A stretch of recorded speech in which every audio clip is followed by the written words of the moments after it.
Hello, and welcome to the Ask Nurse Linda webinar for the month of July. It's the last day of the month. It's my favorite day of the month, the last Wednesday of the month. We get to talk to people and answer your questions. And today, to start off, we have a special guest who is, in full disclosure, a friend of mine, Ashley Barnes from Ashley Barnes Consultants. And she has information that you're all going to want. Number one, about a product that you probably heard about, exoskeletons.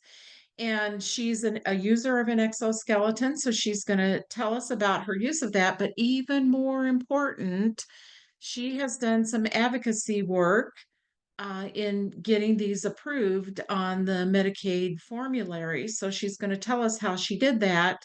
So if you're interested in this, you'll have some tips on how to apply to get to one. Now, first, I'm going to go ahead and describe myself. So I am a lightly pigmented skinned female. I have on a white shirt, I wear glasses, I have brown hair, and I'm sitting in front of my new background, which is the Christopher Reeve Foundation background, which is dark blue with the logo of yellow, orange, and a little hint of red on it. And so now I'd like to introduce my friend Ashley Barnes. Hello, would you like to describe yourself, Ashley? Sure. I'm a middle-aged, I'd like to say young middle-aged disabled woman living with a spinal cord injury. I have brown hair, a black blouse on today, and pearl jewelry. And so, Ashley, how did you get involved in thinking about trying out the exoskeleton? Can I just say first, thank you so much for having me on today, and that we all are in the community are so grateful for your continued support and love, because you are the jewel in the community, and we appreciate that, because I want to recognize the fact that we adore you and we all look to you for advice. So to answer your question, I got involved with exoskeleton technology. I was injured in 2014. I am a T10 complete, so belly button down. And single mom to special needs kid. I was a runner before, extremely active. And after being discharged, I realized, okay, we're all going to go to physical therapy after this, and we're going to learn to, live this new normal. And what does that look like? And then I'll never forget my physical therapist saying at a certain point, insurance starts covering basically stops covering rehab, because when you're complete, you're not really progressing. I had an amazing physical therapist that really understood my needs and getting back to, as I quote it, keep Ashley moving. That's something that has been my motto for a long time, in order to show my son that nothing can stop you. You can get hit with all kinds of things in life, and you have to make those things turn into something wonderful. And what kind of started that was I was actually looking in the Christopher Reeve Foundation, the paralysis book, and the guide. And I saw an exoskeleton, and I had no idea what brand it was at the time, newly injured. And I said, I want to try one of these. And I brought the book to my therapist and I said, I want to keep moving. I want to keep doing something. Is this going to help me? And she said, we don't have access to that right now. Keep in mind, this was 2015. And I said, but I want to keep going. And my insurance had told me, hey, you're done with therapy. We can't continue to pay for this. And I said, no, I want to keep going.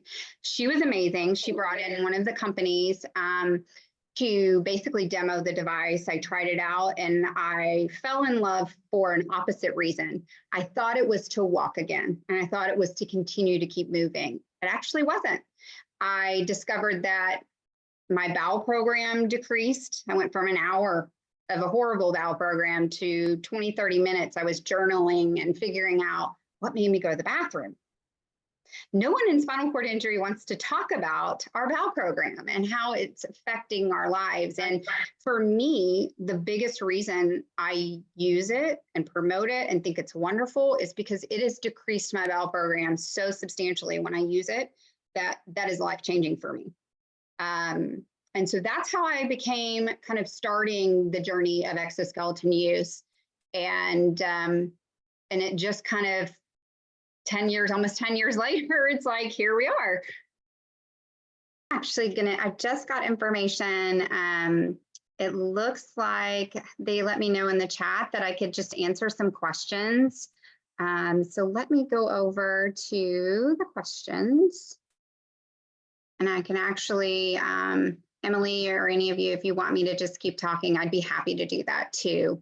As far as the exoskeleton, I've been utilizing it since 2015. And it's interesting because a lot of the community in the spinal cord injury still aren't aware that it is used for community use. And personal exoskeletons, we've come a very, very long way. They're being integrated in community settings, marathons. Now, one of the manufacturers has the ability to stand and ambulate onto a curb upstairs, which is remarkable if you're in a position where you can't get into a restaurant or you can't get into a home, say you have stairs. So some of the questions that are in here is how often do you utilize the exoskeleton? I have a personal exoskeleton. And so I have that discretion. I was able to finally get mine covered. I have the ability to utilize mine on a daily basis or multiple times a week. Is very beneficial to your health, to be able to keep you upright and moving, help your bowel program. Some of the benefits that I've definitely gained is reduction in my bowel program, but I'm no longer on pain meds. I'm no longer on spasticity medication. My bone density is probably amazing. I haven't had a bone scan in a while, but I've not had any issues, no pressure sores. I've had none of that issue. So it's definitely helped me from a medical standpoint. We deal with a lot of secondary medical health issues after spinal cord injury. I know in the chat it asked who all can use, I believe, if someone had osteoporosis. Right now, the FDA has approved these for spinal cord injury, and that is what is approved through the FDA. And some of the biggest information and some of the best information is since 2014, one of the companies has gotten FDA clearance, and the second in 2016. And so for quite a long time, I have helped advocate, not just myself. It has taken, as I say, it takes a village and a voice. There's a lot of people coming together to try to make access available to the spinal cord injury community.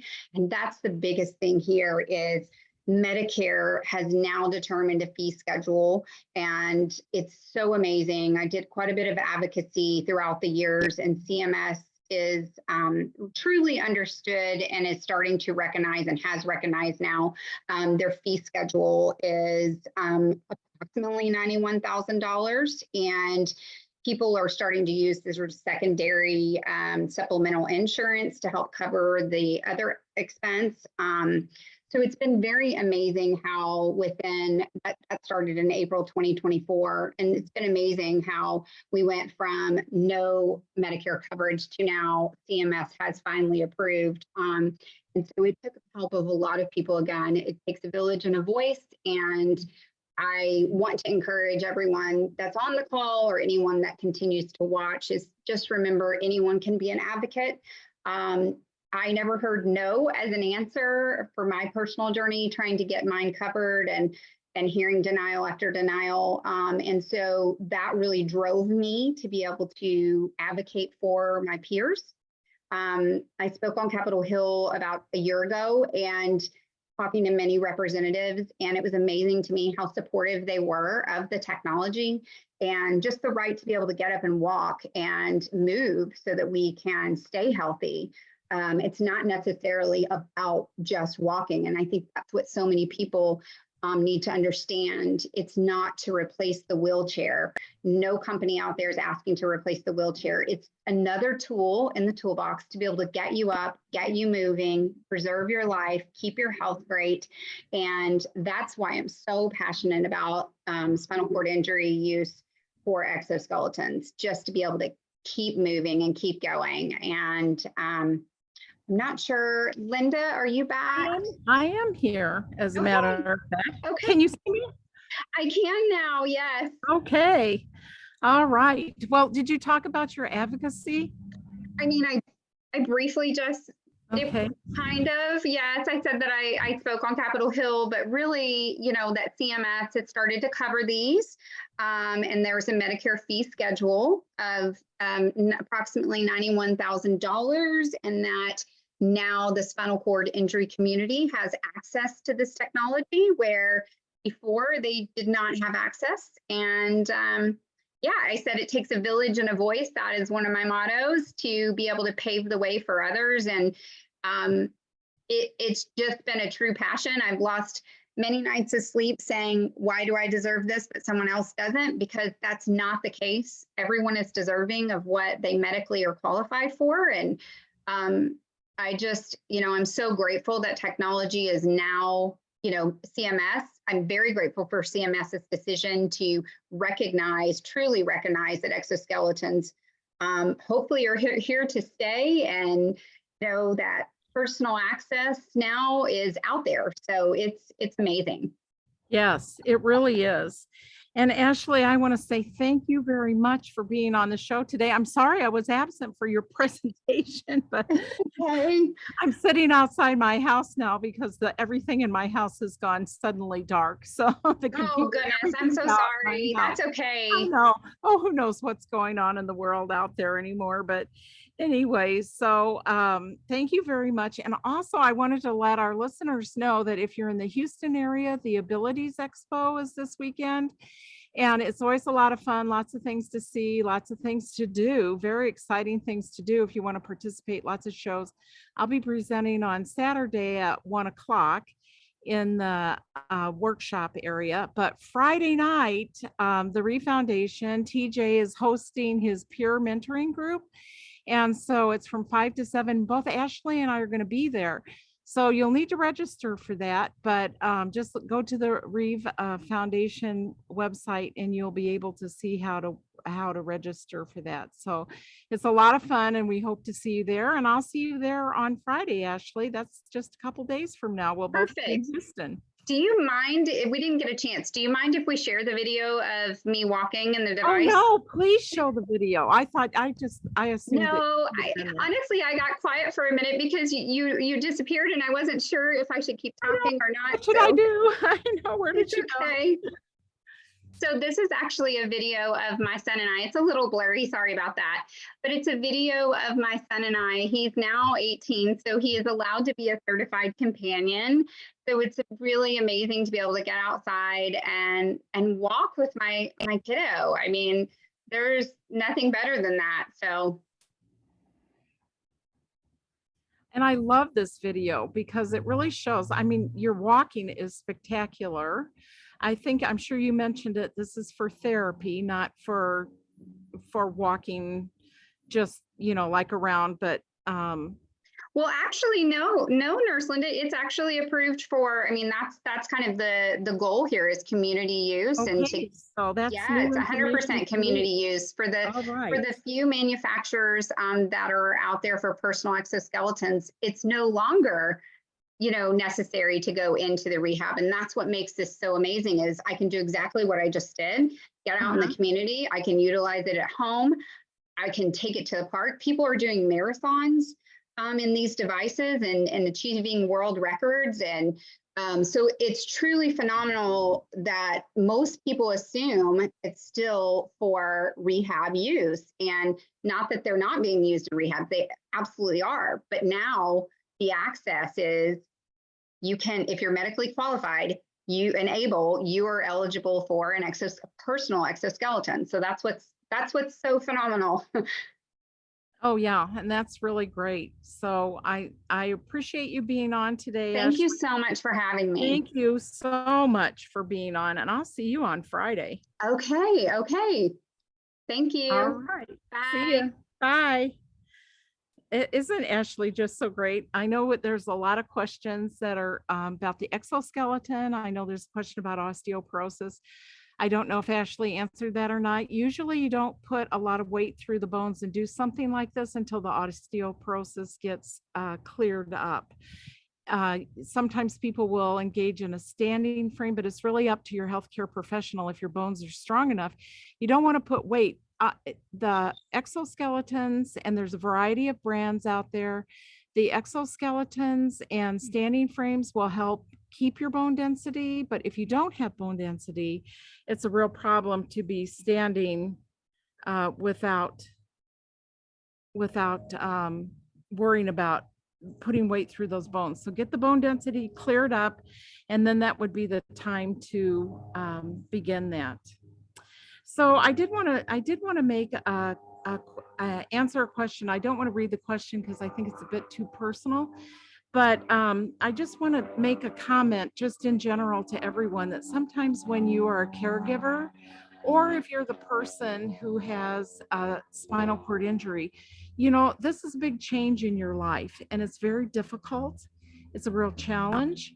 It's not something easy to cope with.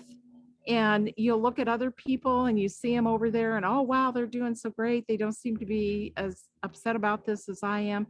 Never compare yourself to other people because you don't know what's going on inside their head. But when you have that feeling of just hopelessness and you're just at the end because your person you love, or maybe you yourself are so worried about how you're going to get along, your life has changed. There's a grieving process that you have to go through for any kind of loss. We think about people grieving when someone dies, and this person hasn't died, they're still here with us, but you can still grieve the loss of function. So it's very important that you seek help in maybe working through some of these. Depression, if you are grieving for a very long time, or if you're sad for a very long time, the chemicals in your brain reorganize themselves and you have a medical problem. It's not a matter of why can't I just snap out of it? It's not a matter of why am I not moving forward? It's a chemical process change in your brain. So you need to talk to your personal health care physician to find the right treatment for you. It might be medication. And don't worry if you take medication for a short while, it's just to balance out your brain. It's not to, you probably will not be on it for the rest of your life. So, don't think like, oh my gosh, don't feel like you're such a failure. These are normal thoughts that people have. So be sure and get help for yourself. As I said, it might be medication. There probably will be some counseling that will go along so you can gain some coping skills. Even people who've had a family member who's been had paralysis for a number of years. Sometimes you're going along in life and your injuries years ago and things are going just fine, and then all of a sudden, boom. Something happens, some event, somebody looks at you funny, you can't get in a doorway, and it just all comes rushing back. So, it can hit you at any time, but really, even at the beginning, it is just so very difficult to figure out what to do and what to do next. So be sure and get some help and get it as soon as you can. Maybe family counseling so that you learn how to, relay your feelings. As a caregiver, sometimes the person who's grieving their own loss of function is so worried about themselves that they're not thinking about how it's affecting you, or you're wanting to hide your feelings from another person. And this is an all-in kind of thing, so you need to really work on how to get those things kind of taken care of. So somebody had written in about what do people do when they run out of therapy? Is there a way that you can get physical therapy intermittently, that you can just have an open-ended physical therapy prescription? Well, I would love that, but unfortunately, I have yet to find a place that does that. Like Ashley said in her talk there, you reach a point where you kind of get a plateau, you're released, you go home, and you need to continue the therapy on your own. And sometimes people think, no, I need my therapist to do it to me. But while you're learning, be sure to learn everything that you can that they're doing, because eventually you're going to have to do these things on your own with the help of a family member. If you're lucky enough to be able to get a caregiver, they might be able to do with it. Take videos of what they're doing. Nobody will be opposed to you taking a video so I can see exactly how you're moving my leg, exactly what you're doing. Because when you get home, you get a printout sheet and it's got all the steps on a plain piece of paper that's just like usually it's a sketch drawing. And so it can be kind of hard to remember back. Now, there is a thing that Medicaid, Medicare, and private insurance allows, and it's most insurances, it's not all, but it's by far most insurance insurances, they allow 2 weeks of physical therapy for mobility training every year. So check with your insurance and look and see if you have that benefit. Now, 2 weeks does not have to be 2 weeks by the calendar. It can be every Monday for 10 weeks. It can be every Monday and Thursday for 5 weeks. It can be every other week. So you can parlay this in any way. Now, for mobility training, that sounds like, oh, that means, to get up and walk, and I can't do that. So that wouldn't apply to me, but it does apply to you, because mobility training can be like to learn to use an exoskeleton, to learn to use your wheelchair to go up and down curbs, to go around in the outside. It can be to learn to use some of the advanced therapy treatments to see if they work for you. You're not going to be able to accomplish much in 2 weeks, but you can try the advanced therapies in that mobility training and see, see what that does for you. It could be mobility in bed. It can be transfers.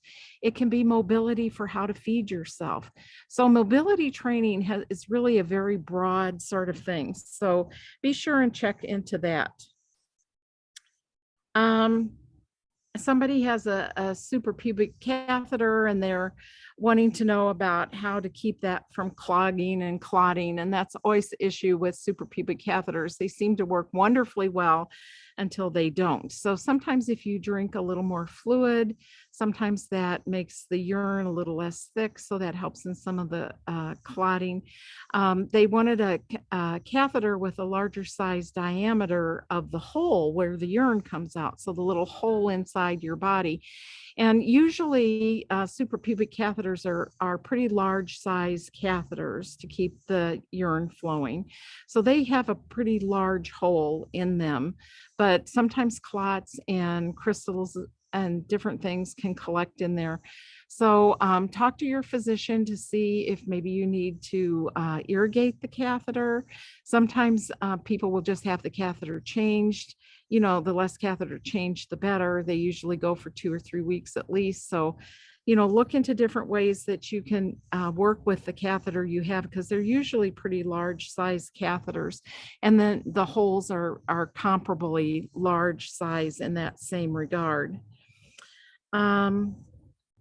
Somebody has written in that their son has a sore on their groin, and those can be kind of difficult to heal up. It's probably from transferring or turning, and those can be a little bit difficult to heal up because the skin is very tender there, and also that's what we call a warm, dark, moist place on the body, because the scrotum lays right up next to the skin. And so it's hard to get a sore to heal there. Sometimes if you take a washcloth, now you have to do the treatment, whatever your doctor has told you to do the treatment on that injury, but then also take a washcloth and either just put it the thickness of the washcloth in between the scrotum and the thighs. That will kind of allow some air to circulate in there. If you can double it up, that's good.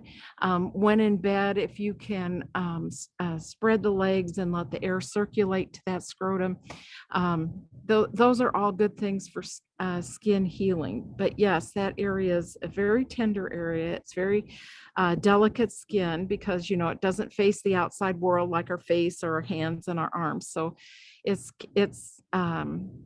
protected in the body by the groin, so to speak. So that can be a challenge to get those healed up, but providing some air to that area.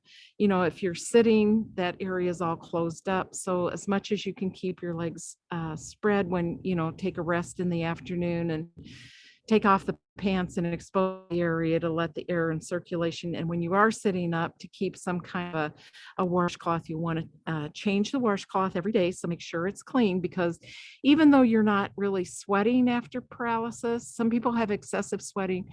Some people don't have so much sweating. So even though you're not sweating too much after paralysis, it's a good idea to keep that you're still exuding some secretions. The washcloth will still feel wet. Maybe there'll be some drainage from the wound, whatever. So just be sure and keep that clean and dry when you're doing that. And also dry that area very thoroughly.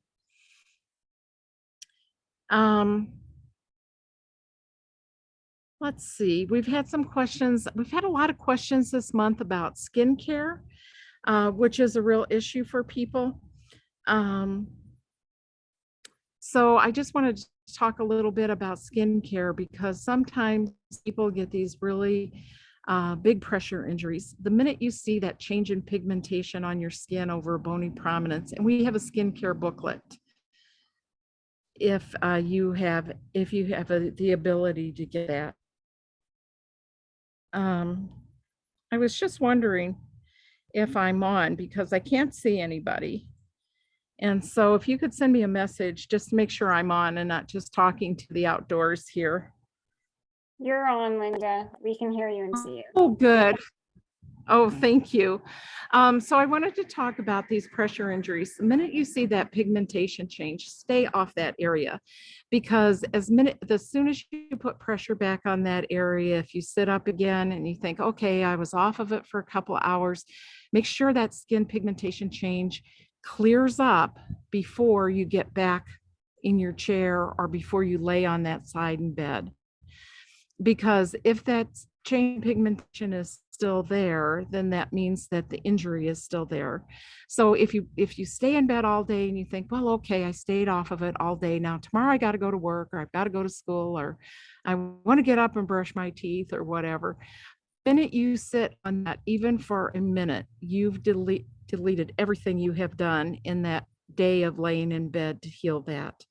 So be sure and think about, hitting that early. Now, sometimes it might take 2 weeks for that to heal up, but you want it to heal up before it opens. You want it to heal up before it gets into a stage 3, 2, 3, or 4, because it's just going to be longer and longer for it to heal up.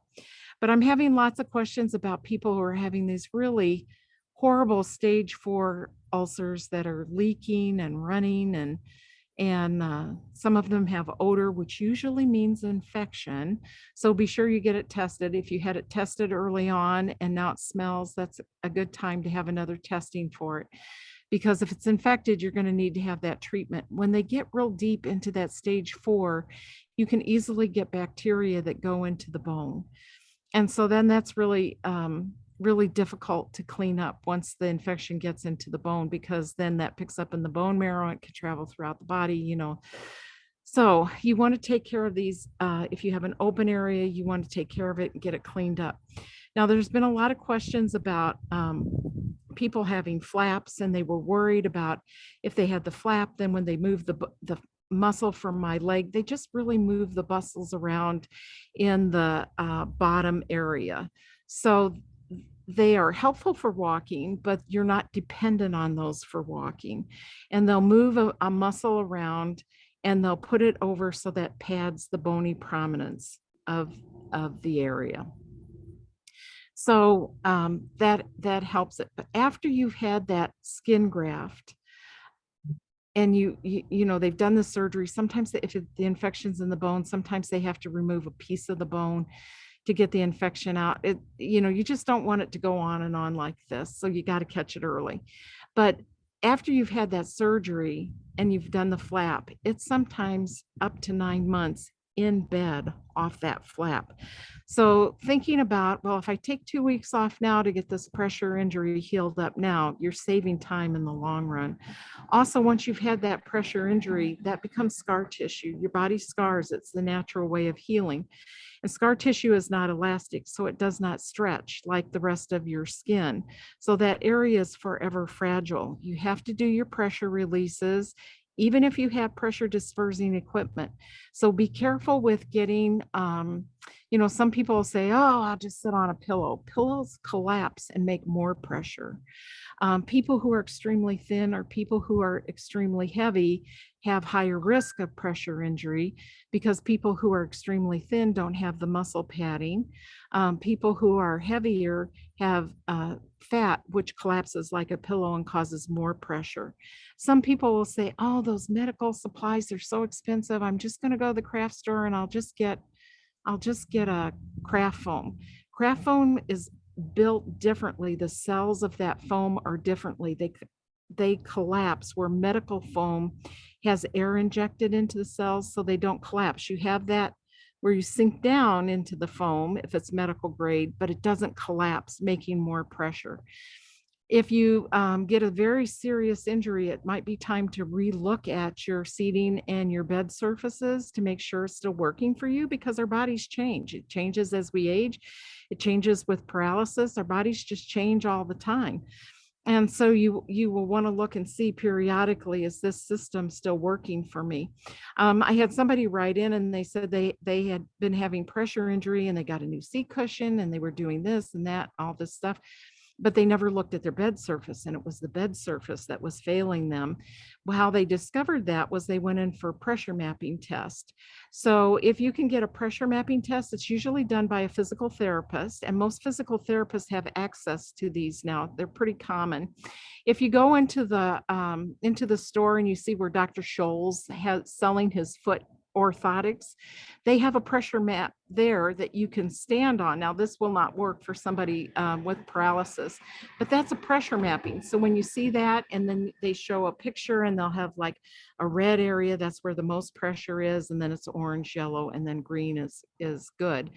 But this is a pressure mapping that goes under your whole back, under your bottom, under your thighs.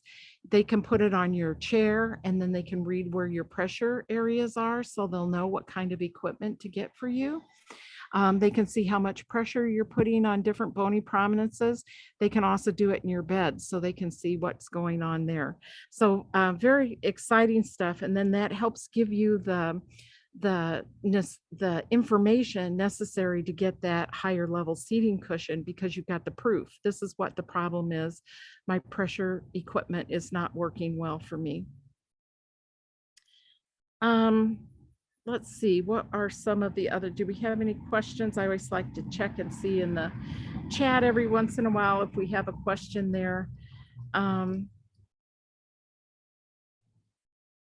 Lots of questions about wounds, as I said, the suprapubic.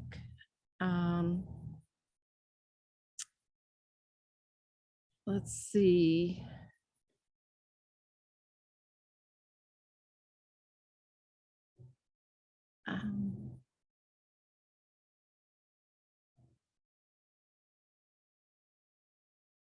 So there's somebody who's their son is T6 Asia A, and they're wanting to know what the future is going to be like for that person.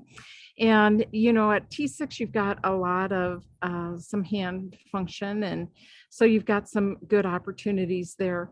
There's a lot of things that is going on. We're kind of having a renaissance period now in development of healthcare treatments for individuals with paralysis. And as I say, one thing that helps one person with paralysis helps another person with paralysis, even if it's from a different source. So it's always good to look around and see what's out there. Now, we learned about the exoskeletons today, and I have to say it's been fascinating because, like Ashley said, she started looking at hers in 2015, and the difference in these are so dramatic. If you notice it in the video of her walking, she had a little power pack on her back. It kind of made this little whooshing noise as she was walking a little bit. It was kind of like this, I don't know, it kind of makes me think of like when you wear corduroy pants and they kind of whoosh as you walk, but the little machine makes a little whooshing noise. And but the splints are so much less. They used to be these huge robot legs, and now the splints, you saw how small her splints on her legs were. You saw how small her battery pack is. Now, walking with that, she was walking using a walking stick, but walking with that, you know, it's not a piece of cake. You still have to have balance and proprioception, which the machine accounts for, but your brain is not noticing that. So it can be a little bit challenging. You have to have therapy to learn how to do it. It works for a lot of people. Some people find it just too intense labor to try to do it. It's like people who walk with RGOs, the reciprocal gait orthotics, where you move one leg and it causes the other leg to move. They're heavy and they're hard to walk with. But if you're determined, and look at Ashley, and the equipment keeps getting better, if you're really determined, you can do it. Some people will get those, and maybe they only want to do it, you know, for an hour a day, or maybe they only want to do it at a certain time and day, like I'm going to go pick up my kids from school, and so they'll have the opportunity to walk up to the school. So there's different times. Some people want to use it and just use it all the time, and you know you have to know your own limits and that sort of thing. And then we have all the FES stuff that's going on, which started out that was implantable things, and now they are external opportunities. So there's just lots of opportunity for all kinds of things. Now, we also have these FES nerve stimulators that are being implanted. We talked about with Dr. Kristen Welly at the beginning of the month on the professional webinar about the vagus nerve implant. And we have at the end of the year, we have somebody who's going to talk about results and how a spinal cord injury specialist doctor has used these vagus nerve implants to increase hand function. They increase breathing abilities, and it's just a little implant that goes in kind of right up here, and it's clipped to the vagus nerve to help stimulate it. The vagus nerve goes on both sides of the body, just by the way. And but you can do one side or you can do both sides, you get the same effect. And so that these are things that are going on, and there's just so many opportunities for different things, in addition to the traditional kinds of things where people are making vast improvements in bowel and bladder function, looking at the autonomic nervous system. Next month on the professional webinar, we're having a man who's an engineer who's developed an implantable system along with many other people, but he will be representing the group at Case Western, who has an implantable, and it's kind of like, I'll call it a modular system. I think they call it a modular system.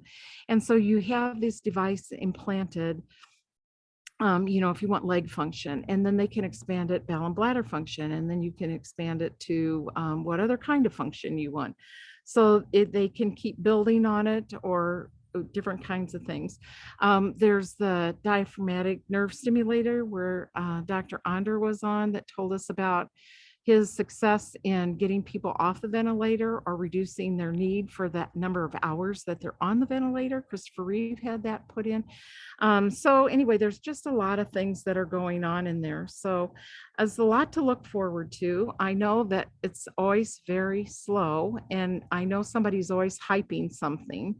I will bring up stem cells. There's a lot that's still going on with that. And 20, 30 years ago, stem cells were the answer. They were the forefront. They still are very promising, but it's a lot more challenging, because when you think about it, we know roughly how the nervous system works, but we don't know the intricacies of really how it works. We can get down to the molecular level, but there are still parts of that nervous system that are just kind of baffling. And one of the big parts that I enjoy hearing about and reading about and learning about is the autonomic nervous system that controls different parts of the body that work automatically without your thinking about it. And so if we could get that under control, we could help people with the infections that they're having from bladder issues. We could respiratory issues as well. We could also help people with that bowel program and getting that peristalsis in the bowel to move better. We could help with heart issues that may arise with autonomic dysreflexia and reduce dysreflexia. So the future is just full of options and hope. And so I'm hoping that you will be hopeful with me. Some of the things that we don't talk about too often, we talk about bladder management programs, but I wanted to talk about that just for a minute here, because these are really critical things that impact people's lives. And I know from talking to people in the community that it's very difficult for people. They get on a bladder management program, most likely an intermittent catheterization program, and their fluids restricted, and they've got to catheterize at certain times, and then sometimes they have more than they should, and it's just kind of oppressing for people. So there are things that are being worked on. There's some products that are available nowadays. That there's an implant that goes in the bladder that will sense when your bladder's getting too full, but there's some external devices that are being made also. So there's a lot going on right now. It's a very exciting time. But in the meantime, here we are and we're living in the moment. And so we need to do things. That's kind of the Dana side of the Christopher and Dana Reeve program. The Christopher side is the research and all the wonderful things that are going on. And the Dana side is we're living here in the here and now. Now, there are a couple of booklets that I want to mention that are available. We've had so many tragedies, weather tragedies around the country, and I imagine we're going to have more. Seems like we're in a weather cycle. We're going to have more problems with power going out. Hey, here I am. And the weather's nice, so that's an oddity. But power going out and storms, and there's an emergency preparedness booklet that I'd like to direct your attention to. You know, we talk about that periodically to make sure people are prepared, not only for in the immediate emergency. So you know, get yourself to a shelter or make yourself be known so that you have a place where there's proper equipment that's needed for you to be able to not put yourself at risk by leaving your home when you really need to leave your home. But also thinking about, okay, what am I going to do in 2 weeks or even a week or 3 days if I can't go back to my home? How am I going to manage that? Do I have a family member I can live with? How will that be? So thinking about the short term, but also think about the long term. And then there's also a new booklet out that is wonderful. When we go to the Abilities Expo, it's a really big hit.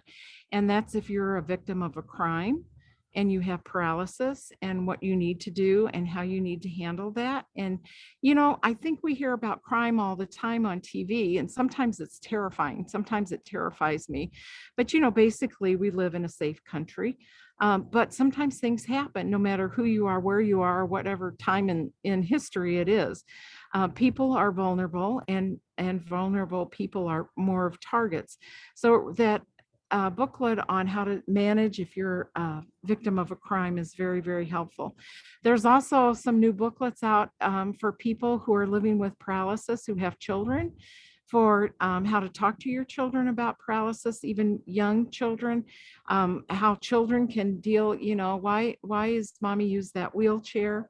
You know, these are all questions that kids have because they're innocent. They really have no idea what's going on there. So how to handle these kinds of things. And it's written for children, and it's been written by our friends at the Kennedy Krieger Institution, which is a place for adults, but also has a wide pediatric population there. So it's a wonderful opportunity. So there's lots of things that are going on. Let's see if there's any more questions.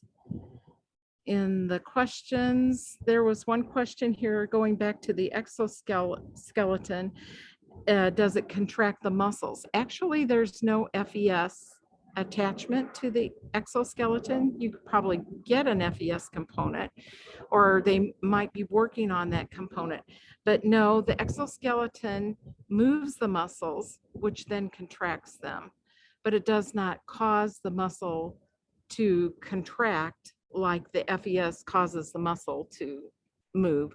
It's the computer that you're wearing on your back and the leg braces that cause the leg to move. So the muscle is contracting, but it's not necessarily getting that electrical stimulation that goes to the brain.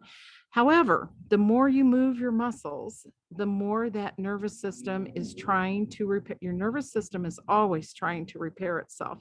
Just as if you get a cut on your skin will heal.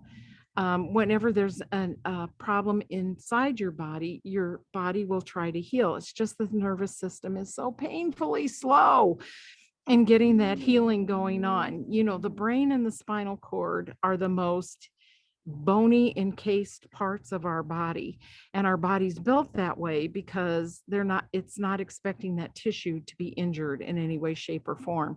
And so it probably, because of that reason, it probably didn't have the need to heal itself because it's so protected. The central nervous system is so very protected. So But it does want to heal itself too, and that's what it's doing. Sometimes after a spinal cord injury, there's this thing called apoptosis, which is programmed cell death. So the cells sense there's something wrong, so it'll start destroying good cells, and it's part of the natural healing process to make room for whatever's going on in that enclosed space in the skull and in the vertebrae. And so, and then later on, inflammation takes over, and then that prevents some of the healing. So those are the kinds of things that looking at that autonomic nervous system, that will help with those kinds of things, and in controlling some of that self-destruct system, which is, it's kind of counterintuitive, but it's really the nervous system saving itself. But we don't want any more tissue destroyed, but that's the way it's saving itself. And so we're getting to know more and more about that. The more input below the level of the spinal cord, even if it's doing range of motion, if you think, oh, I can't use an exoskeleton, oh, I can't get FES, you can just move your joints, move every joint in your body that is affected by paralysis, or have someone move it for you a couple of times a day. Do 10 reps, do 20 reps. If the person who is helping you can do that, if you can do that, build up and keep doing that, because the more input you have coming from below the level of the spinal cord up to the place where the injury is. And then while you're doing it, think about, oh, that person's moving my toe up, moving my toe down. Your brain is thinking about that.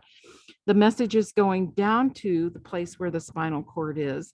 And sometimes, and we don't know why, and we don't know when, and some people get this and some people don't, but some people will get recovery because they're moving their body in the paralysis part, and those messages are trying to go together because those nerves are looking for some connection. That's why in the upper motor neurons, those higher level injuries, that's why you have spasticity, because the muscles want to move. If you have a lower level injury, the muscles are flaccid and you're not getting that spasticity message, but the muscles are still looking, they're craving for movement. Your muscles want to move at all the time they're wanting to move. So I will say this as a parting message for today, and that is to keep your muscles moving, keep as active as you can. I know a lot of people say, well, gosh, I'm out there and I'm moving, and I'm trying desperately, I'm moving all the time. Maybe I'm pushing my wheelchair, or, they're doing some kind of activity, they're engaged in sport, but they're only moving the parts of their body that they can move. They're not moving the other parts of their body. So that can be challenging. Also, the more muscle movement you can give your legs, that old song, the ankle bone's connected to the leg bone's connected to the shin bone. Well, all those bones are connected, but also all your muscles are connected. So if you're moving your legs and giving yourself great range of motion with your legs, then you're also shaking up your bladder, which is decreasing your chance of an infection. You're also moving your legs, which is moving the muscles in your abdomen, which is helping your bowels function better to move that stool along. So I don't really know any negative to moving your body. Now, you can be too aggressive. That would be a negative. So I guess I do know one. Or you can push too hard. You only want to go in the range that your joints move. So you don't want to, if you're moving your ankle, you only want to point your toes up towards your shin as far as that natural movement is. You don't want to make your toes touch your shin, because that's not a normal movement. Your body doesn't move that way. So you want to be gentle with your body parts that are paralyzed. If somebody's doing the movement for you, have them be very gentle. Also, when you're moving, if you're moving yourself, if you're transferring yourself, it's real easy to pick up that leg and just throw it over the side of the bed where it hits up and bumps up against the side of the bed. So be cautious with your body parts, because the body parts still break. things still happen, bruises happen, and then, you've got a sore spot on there, which leads to more spasticity, which can lead to AD, et cetera, et cetera. So, be kind to your whole body. So those are the important messages to remember. Now, I know I did not get to all your questions today, so we'll take those up again next month, and I'll look forward to seeing you at that time. It's been wonderful spending this time with you today. Thank you so much.